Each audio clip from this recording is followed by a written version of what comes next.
नमस्कार, मी किरण आणि तुम्ही बघताय आयुष्याचा खजिना. मित्रांनो, हळद याचा तुम्ही नेहमीच जेवणात वापर करता, कारण खाण्याची चव त्यामुळे अधिक वाढते आणि हळद एक औषध म्हणूनही वापरली जाते. पण आज आपण पावडरवाल्या हळदीबद्दल बोलणार नाहीये, तर काळ्या हळदीबद्दल बोलणार आहोत, जे दिसायला अगदी अद्रकप्रमाणे दिसते. पण जर तुम्हाला विचारलं की तुम्ही काळ्या हळदीबद्दल कधी ऐकलंय का, तर कदाचित नाही. पण काळ्या हळदीचा वापर अनेक जण जादू टोण्यासाठी करतात, यावर अंधविश्वास ठेवतात.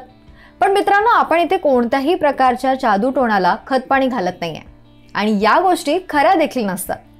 आपण या व्हिडिओतून जाणून घेणार आहोत की काळी हळद कशा प्रकारे आपल्याला हेल्थ बेनिफिट्स देते. तुम्ही विचार सुद्धा करू शकणार नाहीत इतके याचे फायदे आहेत. मित्रांनो, तुम्हाला माहितीये का की काळी हळद पिवळ्या हळदीपेक्षा जास्त फायदेशीर आहे.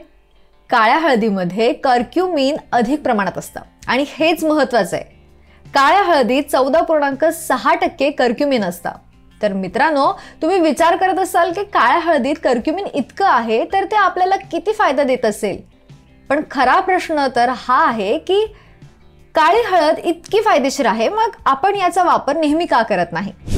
तर याची जी चव आहे ती फार कडू असते, कडवट असते, त्यामुळे याचा वापर आपण रोजच्या जीवनात करत नाही. तर दुसरी एक महत्त्वाची गोष्ट म्हणजे कर्क्युमिन. काळ्या हळदीत 14.6% कर्क्युमिन असतं आणि पिवळ्या हळदीत 6.5% कर्क्युमिन असतं. त्यामुळे जास्त कर्क्युमिन आपण घेत असेल तर याचे दुष्परिणाम देखील आपल्याला पाहायला मिळते. कर्क्युमिन जास्त घ्याल तर तुम्हाला किडनी स्टोनचा त्रास होऊ शकतो. जर रक्त पातळ असेल, म्हणजे तुम्हाला जेव्हा पण दुखापत होते तेव्हा जास्त रक्तस्राव होत असेल किंवा स्त्रियांना पिरियडच्या दरम्यान जास्त रक्तस्राव होत असेल आणि अशात जर तुम्ही कर्क्युमिन घ्याल तर तुमचा त्रास आणखी वाढेल. त्यामुळे कर्क्युमिन लिमिटमध्ये घ्या. हेच कारण आहे ज्यामुळे आपण दैनंदिन आयुष्यात काळ्या हळदीचा वापर करत नाही. या व्यतिरिक्त पिवळ्या हळदीचा वापर आपण करतो, कारण यामुळे आपल्याला शरीरातील कर्क्युमिनचं प्रमाण कंट्रोलमध्ये राहतं आणि जास्त नुकसान देखील होत नाही. पण मित्रांनो, आपण इथे काळ्या हळदीविषयी बोलूयात आणि त्यासंबंधी असणाऱ्या फायद्यांविषयी आणि काळी हळद कशा प्रकारे वापरायची आहे ज्यामुळे त्याचा पूर्ण फायदा आपल्याला होईल हे पाहणार आहोत. काळी हळद ही मुख्यतः वापरली जाते ती म्हणजे अस्थमाच्या रुग्णांसाठी. होय, ज्यांना अस्थमा आहे त्यांच्यासाठी आयुर्वेदमध्ये औषध बनवले जातात, त्यात काळ्या हळदीचा वापर केला जातो. अशात जेव्हा तुम्ही काळ्या हळदीचा वापर घरगुती स्वरूपात करणार असाल तेव्हा तुम्ही एकदा आपल्या डॉक्टरांशी किंवा एखाद्या चांगल्या आयुर्वेदिक डॉक्टरांचा सल्ला नक्की घ्या. कारण जसं मी मगाशी सांगितलं की यात कर्क्युमिन जास्त असतं, त्यामुळे याचा वापर औषधांच्या रूपात केला जातो. पण जर तुम्ही याचा वापर घरात करणार असाल तर तुम्हाला याचं प्रमाण लक्षात घ्यावं लागणार आहे. जिथे तुम्ही पिवळी हळद 1 चिमूटभर वापरताय तिथे काळी हळद अर्धी चिमूटभर वापरायची. आणि जर तुम्ही याला ठेचणार असाल तर यातून निघणारा रस 1 किंवा 2 थेंब 1 ग्लास पाण्यात मिसळून प्या किंवा दुधातही तुम्ही हे मिसळून पिऊ शकता. याचा तुम्हाला नक्की फायदा होईल.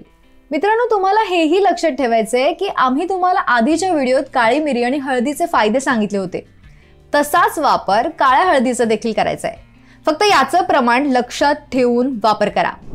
जर काळी हळद तुम्ही पाण्यासोबत घेणार असाल तर हे लक्षात ठेवा की 1 ग्लास पाण्यासोबत अर्धी चिमूटभर काळी हळद टाका किंवा जर तुम्ही रस काढणार असाल तर त्यात 1 ते 2 थेंब रस टाका, तरच तुम्हाला याचा फायदा होईल. जर तुम्ही याला दुधासोबत घेत असाल तर अर्धी चिमूटभर काळी हळद टाका किंवा जर त्याचा रस काढत असाल तर 1 ते 2 थेंब रस टाका आणि याला उकळून घ्या आणि कोमट दुधात टाकून याचं सेवन करा.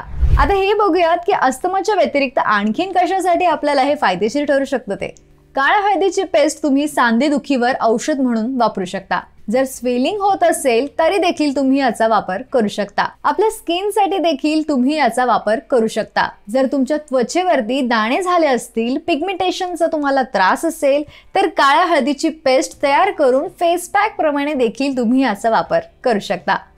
आपल्या बाह्य शरीरावर तर याचा फायदा होतोच, पण त्यासोबतच आपल्या अंतर्गत म्हणजेच कोलेस्ट्रॉल किंवा वेट लॉस किंवा ज्यांना मायग्रेनचा त्रास आहे तर कपाळाला काळ्या हळदीचा लेप लावा. यामुळे तुम्हाला फार आराम मिळेल. तर मित्रांनो, काळ्या हळदीला जादूटोणा अंधश्रद्धाशी जोडणं बंद करा, याकडे दुर्लक्ष करा आणि त्याच्या फायद्यांवर फोकस करा. हे आपल्याला कसे हेल्थ बेनिफिट्स देतात याकडेच लक्ष द्या. काळी हळद असो किंवा पिवळी हळद असो, याला उगवणं फार सोपं आहे. तुम्ही आपल्या टेरेस गार्डनमध्ये एखादी हळद लावली की आपोआप बरेच हळद उगवतील आणि वर्षानुवर्षे तुम्ही याचा लाभ घेऊ शकता. किंवा तुम्हाला हे भाजीवाल्याकडे, बाजारात, किराणा दुकानात कुठेही सहज मिळून जाईल. आणि जर कुठेच मिळाली नाही तर ऑनलाईन तुम्हाला हे मिळून जाईल. याची लिंक आम्ही तुम्हाला डिस्क्रिप्शनमध्ये दिली आहे. तुम्ही यावरूनही मागवू शकता. मित्रांनो, काळी हळद कशी दिसते याविषयी बोलायचं झालं तर काळी हळद दिसायला अगदी अद्रक प्रमाणे असते. पण जर तुम्ही याला तोडून बघाल तर ती तुम्हाला काळी दिसणार नाही, पण याला काळी हळद म्हटलं जातं. याला कापल्यावरती तुम्हाला लक्षात येईल की आतून हे दिसायला डार्क निळे किंवा जास्त पिकली असेल तर जांभळ्या रंगाची दिसेल. तर ही आहे काळी हळद. मित्रांनो, आम्ही तुम्हाला काळ्या हळदीचे फायदे सांगितलेत, पण याचं प्रमाणही तुम्हाला लक्षात ठेवायचंय. जास्त याचा वापर करायचा नाहीये, पण जास्त फायद्याचं राहील जर तुम्ही तुमच्या डॉक्टरांचा सल्ला घेऊन याचा वापर कराल. तर मित्रांनो, आजच्या व्हिडिओत आपण पाहिलं की काळी हळद कशा प्रकारे फायदेशीर आहे ते. असेच आणखीन व्हिडिओ पाहण्यासाठी आयुष्याचा खजिना या चॅनलला सबस्क्राईब करायला विसरू नका.